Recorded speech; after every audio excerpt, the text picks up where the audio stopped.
Hi, I've come to ask about the English courses you run for international students. Oh, right. I assume you're a student at the university. Yes, I've just started. Okay. Well, we've got a range of courses. It depends what you think you need and how much. Oh. We can't run everything at the same time, though. So, for example, in this first term, we are just doing a writing course. I see. That sounds quite useful. What else is there? Some of the courses only run for single terms, and we tend to focus on what students have difficulty with. That means we don't usually do speaking courses, but next term you can do listening. Oh. That'll help you with lectures and things. Our provision is all based on what the majority of our international students need. So is everything term-based? There's nothing that you run all year? Well, let's have a look. Yes, there is a class for vocabulary and grammar every term. That's for everybody, but it's split into 3 or 4 levels. And what about in the holidays? We don't do anything during the winter or spring break. Oh. But over the summer, there's just general classes because that's what most students want. A bit of everything. Okay, quite a variety then. I'll have a think about what I really need because I haven't got much time. Do you have about 20 students in each class, the same as our science seminars? We try to keep it at about 12 and certainly not more than 15. It's important for language classes. They're very different from your normal courses. Right. And how much are the classes? The rate varies depending on how many hours you attend, but you shouldn't have to pay. Usually, the department will fund you and even sort out which classes you need. Brilliant. It would be quite useful for me to have a certificate to take back to my country.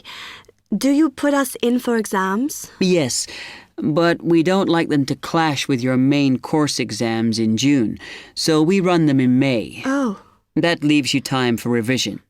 Do I have to sign up for something now? I'm not quite sure what I want. Classes haven't quite started yet, so you've got time to decide what you do. All we insist is that you sign up before week 5. That gives you about 3 weeks to decide. Okay. You now have 15 seconds to read questions 8 to 10.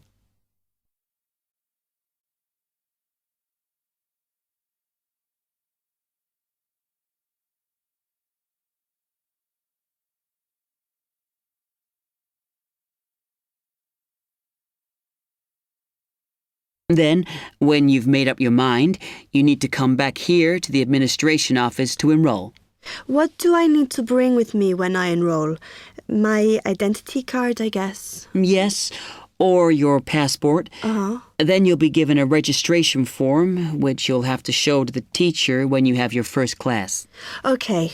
And should I ask my tutor about which classes I should do then? Yes. Then you get a note from him and give that to the desk when you register. Can I use the computers here as well? Yes. You'll be given a password when you go to your first class. So remember to bring a disk with you to save your work on, as you won't be allowed to save it on the hard drive. Okay. Will I need anything else? Dictionary? We've got loads of those here that you can borrow. But you'll need a notebook as we don't provide paper or files. Okay. Thanks. Test 3, Section 2. You will hear a man giving some information about transport in London. You now have 30 seconds to read questions 11 to 15.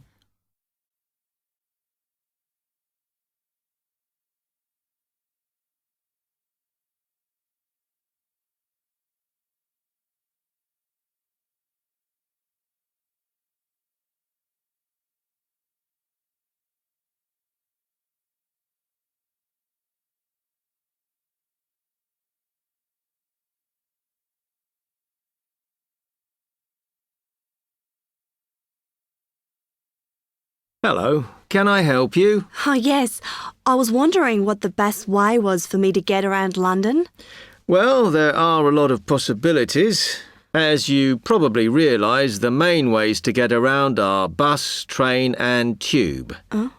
The underground. Oh. It depends how much you want to spend. All forms of transport offer special tickets, such as cheap day returns on the trains and so on.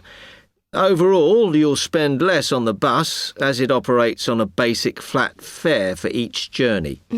But of course it may not go to where you need to travel to. The mainline trains only operate in the outlying areas, though a few cross London, whereas the tube has stations which are placed in central areas of the city, close to the main sites and shops.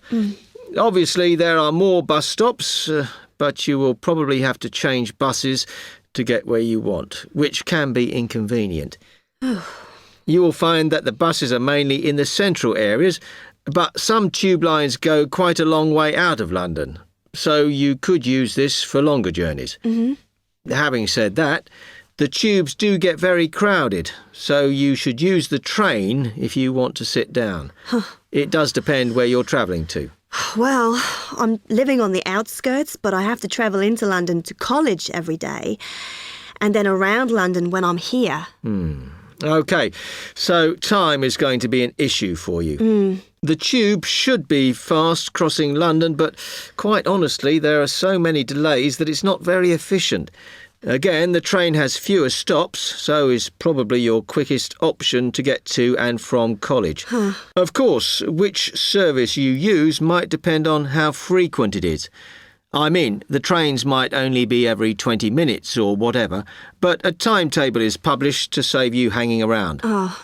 There are a lot of tube trains at busy times of day, but fewer at other times, whereas the buses run every 5 minutes through most of the day, and there are night buses. But you'll need to check out your route first. You now have 30 seconds to read questions 16 to 20.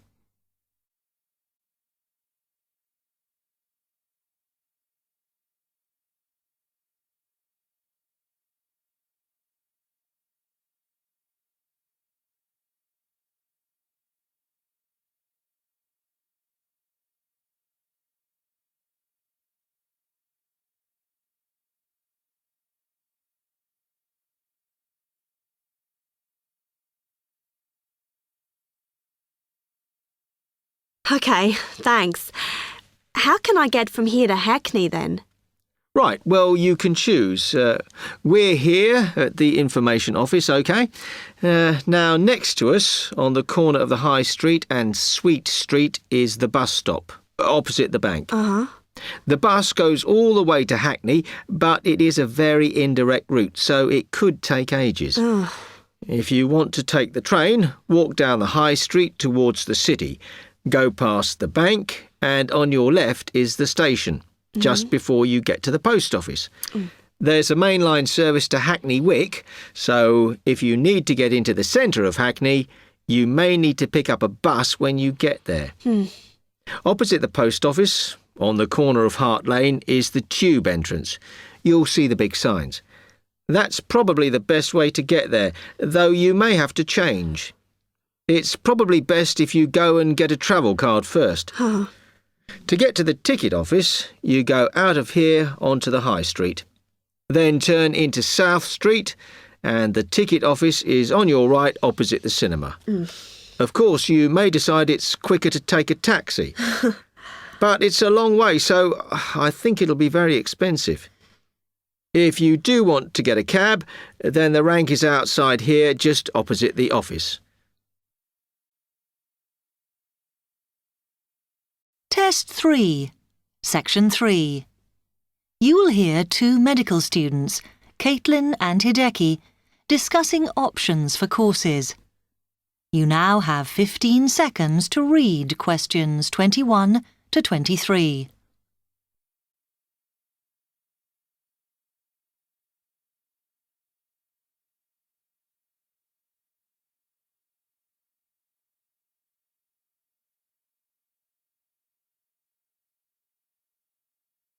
Hi, Hideki.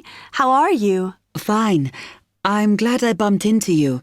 Have you got 5 minutes to sit down and discuss our extra course options for next term? Yeah, sure. You mean the support courses for our modules? Yes, we've got 3 choices, and I'm not sure which would be best for us to do. Let's have a look. Yeah, we could do science and ethics. Sounds quite interesting. Yes, but I think we should be thinking what we get out of each course. So, science and ethics, there's a lot of reading and research to do. And I don't think it comes up in the exams, does it? I'm not sure. Oh, I see we have to do assignments and we get our score from that. But what it would do is to force us to get better at doing essays and reports. Organizing them and using the right kind of language. Might be worthwhile. Yeah, you're right. An alternative is the Pharmacology prelim course. Oh. I think it's in case we want to go on to transfer to Pharmacology at the end of the year, because lots of students do. So it depends what we want to do in the future. But apparently, they send you off to find out about various companies and the differences between their products. It would give you lots of practice in investigative studies and analysis. I think I'd quite enjoy that. Yes, I see your point. Then the other option is reporting test results. Sounds a bit boring. Not sure why they have a separate course just for that. Well, I could certainly do with some help in that. Because if you go out into industry, that's what you'll spend most of your time doing. So it's got a very practical application. I think I'm going to go for Pharmacology. Me too. You now have 30 seconds to read questions 24 to 30.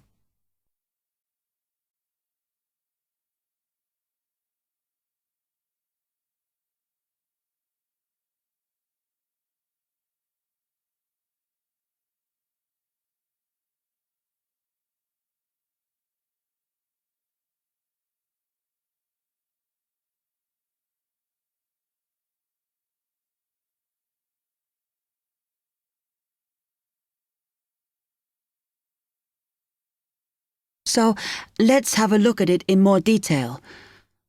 Oh, goodness. If we do Pharmacology, then we have to do a supplementary maths course. Oh no, that's not fair. Mind you, I think I need it. Does that mean we have twice as many lectures? No, this maths is only a short course. The chemistry department are responsible and they do it in the 3rd term. So we've got all next term to settle into the Pharmacology bit. I find the tutor makes a real difference. Some of them make chemistry so easy, and some of them I can't understand at all. Like that one we had from Oxford University. Mind you, the one on this course should make sense because he's a lecturer who's coming in for a few weeks from industry. So at least it'll be linked to the real world. Yeah. The project we have to do on this Pharmacology course is huge, and it doesn't give us much time. We have to make a decision about what we want to do on the project as soon as we start in January, and then hand in our plans before the end of the month. Doesn't give us much time to sort out what's possible or not. I mean, doesn't the scale of our project depend on what resources we can have? Like what equipment we can use? I suppose so, though I think there's plenty available. For example, it says that if we need to do any experiments, then we can use all the equipment in the new lab, as long as we book it. Oh, okay. It's slowly beginning to take shape for me. I think it'll be a good course. I'm just worried that I get enough support to do it. I think you'll be okay. And the tutors are always available if you get stuck. Actually, it says that if you're not sure, then in December, they'll be running 1 or 2 additional seminars. So I might go to those. Actually, what's quite interesting is that at the end of the course, when our project is completed, then we have to do a presentation on it. Oh. I think that's quite good practice. A bit scary, though. Well, it shouldn't be too bad. as they say that we can do it in pairs. Spread the load, as it were. Good. I have done presentations before, but I'm always very nervous. And is the presentation what we're assessed on then? Let me look. It says that we have an interview and we get a mark for the whole course depending on how well we do in that. Oh, right. Okay, so Test 3, Section 4. You will hear part of a lecture on cities of the future. You now have 30 seconds to read questions 31 to 37.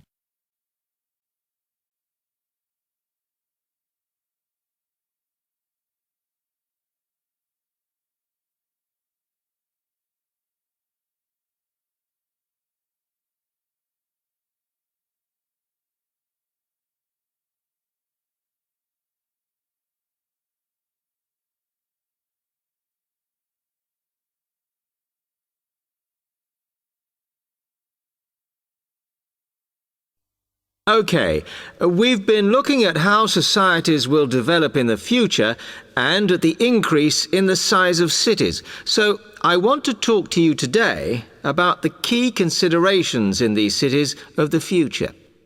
There are 3 key elements I want to look at, and these are the new features they will have, issues of size, and the main problems to be considered. First of all, individual transportation will be a big factor in these new megacities as public transport becomes unmanageable. There'll be a huge rise in the use of segways, which are personal transporters like motorized scooters.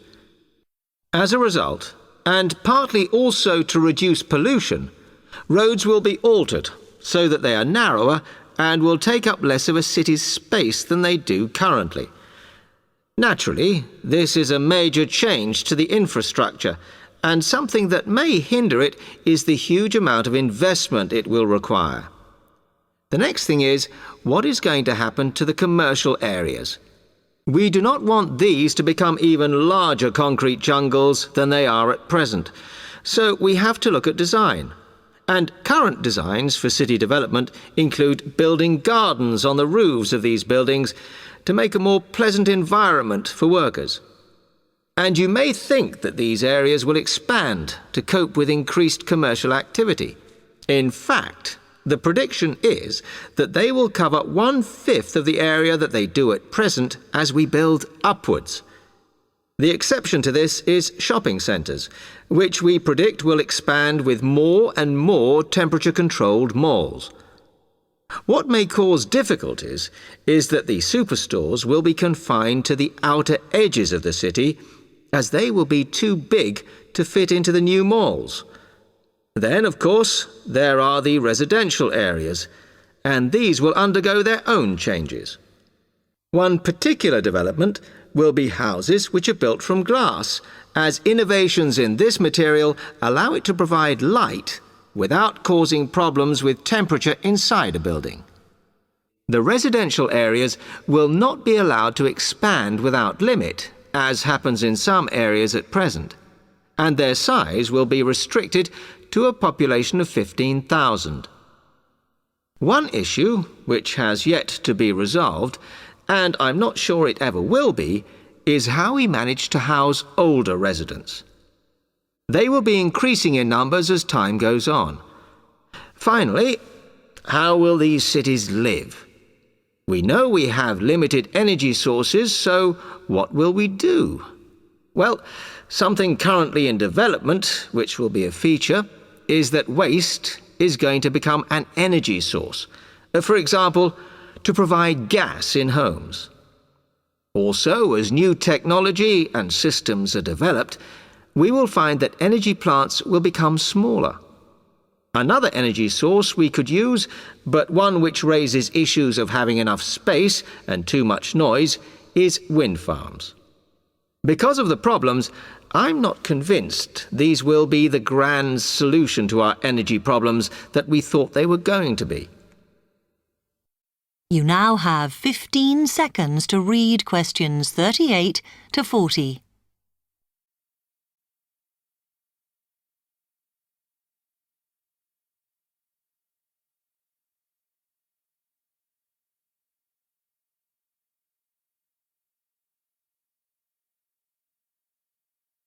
Now, moving on to looking at the social aspect of cities, we need to look at housing and how people will live. Cities currently have flats in the centre, populated by single people and wealthier residents, and families tend to move to the outskirts. In the future, the centre of cities will see a dramatic change. We will see many more examples of cooperative buildings. This is where people join together to form a company that owns the building they live in. And despite continuing shortages, there will also be a rise in the provision of retirement homes in city centres so that the elderly can have easy access to hospitals and shops. Recently, we have seen a levelling off in the growth of private housing, and I think that will not change. But we are likely to see more social housing, as far fewer people will be able to afford to own their own homes. OK, now, if anybody has any...